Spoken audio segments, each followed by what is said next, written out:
bernama Clarita Villanueva membuat gempar Filipina karena kasus kematiannya. Sebelum tewas, Clarita berteriak ketakutan, digigit oleh makhluk yang hanya dia sendiri yang bisa melihatnya. Clarita mengaku ada makhluk hitam besar yang ingin menghukumnya. Pihak kepolisian menduga Clarita dihantui makhluk gaib. Namun psikolog yang memeriksa Clarita menduga dia menderita gangguan mental. Tidak ada yang bisa menjelaskan secara pasti apa penyebab kematiannya. Semua dibiarkan mengambang hingga kini. Pemirsa, inilah kelanjutan misteri series Gigitan Misterius Tubuh Gadis Filipina Clarita Villanueva bagian kedua.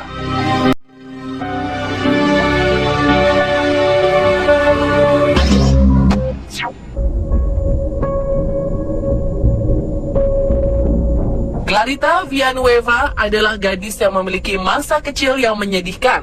Sejak kecil, ia hanya dibesarkan oleh seorang ibu.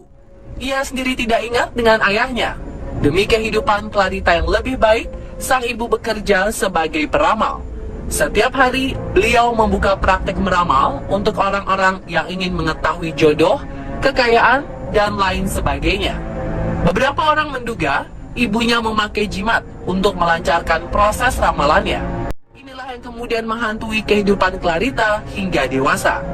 Namun dugaan ini belum terbukti kebenarannya. Clarita pun akhirnya luntang-lantung di jalanan.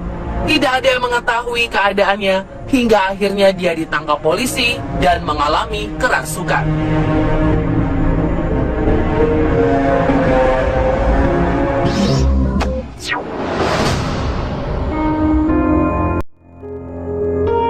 Setelah kematian Clarita, di awal 1954, seorang pendeta bernama Lester Sumrall menerbitkan sebuah buku kecil 120 halaman yang berjudul The True Story of Clarita Villanueva atau Kisah Nyata Clarita Villanueva.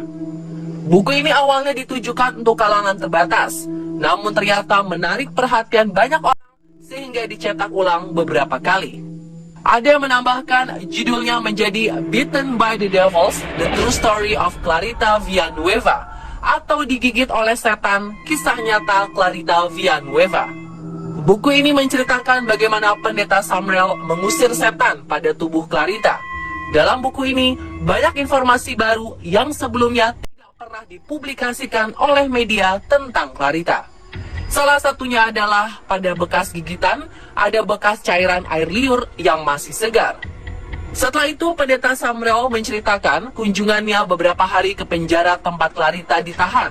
Hal ini juga tidak pernah diceritakan oleh media sebelumnya. Sumrall menceritakan bahwa setiap ia berada di penjara, ia melakukan pengusiran setan dengan tradisi agama Kristen. Sumrall mengatakan sebelum melakukan pengusiran setan, ia berpuasa terlebih dahulu. Dalam buku ini, Sumrall mengakui telah menyembuhkan Clarita. Sayangnya, kisah Clarita setelah disembuhkan tidak dipaparkan. Banyak yang meragukan kebenaran akan cerita ini, namun banyak pula yang mempercayainya. Sumrall sendiri mengaku mendatangi penjara untuk melihat Clarita karena bisikan dari Tuhan.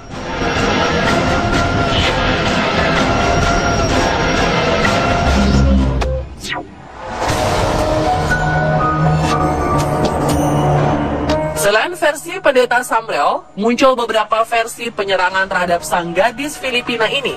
Sebuah majalah bernama Faith Magazine menceritakan bahwa Clarita mengalami kegelisahan dan berteriak-teriak seperti itu karena ia menderita penyakit epilepsi. Ada makhluk besar yang menghantuinya. Majalah ini membuat judul Stranger Than Science untuk cerita Clarita ini. Versi Stranger Than Science ini menggabungkan cerita versi terdahulu dengan versi pendeta Sumrall. Mereka menyebutkan setidaknya ada dua makhluk gaib yang selama ini menghantui Clarita. Mereka juga menyebutkan bahwa Clarita menderita gangguan saraf seperti epilepsi. Cerita ini kemudian populer hingga tahun 1959. Setelah cerita Stranger Than Science, berbagai versi cerita Clarita pun muncul. Banyak yang mengangkat kisah ini dengan menambahkan bumbu-bumbu drama agar laku dijual ke pasaran. Penulis biasanya mengambil sebagian cerita Clarita dari 3 versi sebelumnya, lalu mengembangkan variasinya. Makhluk gaib yang dilihat Clarita misalnya, ada yang menggambarkan kedua penyerang Clarita itu berupa setan, bahkan ada yang menyebutnya vampir. Yang paling unik, ada juga yang menceritakan bahwa Clarita diserang oleh alien yang ekstra dimensi atau tidak terlihat. Selain makhluk penyerang, ada juga variasi cerita penyebab Clarita diserang. Ada yang mengatakan bahwa penyerangan itu berasal dari penjara yang memang merupakan penjara lama. Ada juga yang menceritakan bahwa penyebabnya adalah makhluk yang menjadi jimat sang ibu selama menjadi peramal.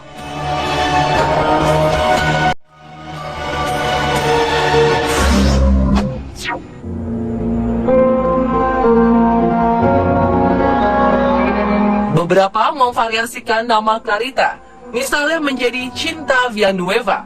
Hingga akhirnya kisah ini dianggap sebagai urban legend yang sering diangkat oleh masyarakat Filipina.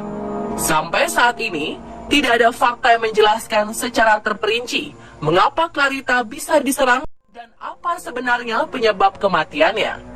Polisi Filipina sendiri sempat melakukan penyelidikan selama berbulan-bulan untuk menemukan keanehan-keanehan pada kasus kematian Clarita Villanueva.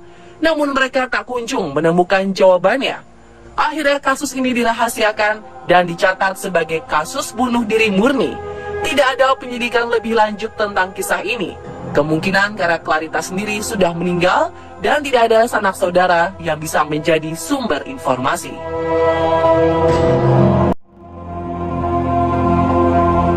Dan pemirsa, itulah kisah gigitan misterius di tubuh gadis Filipina, Clarita Villanueva.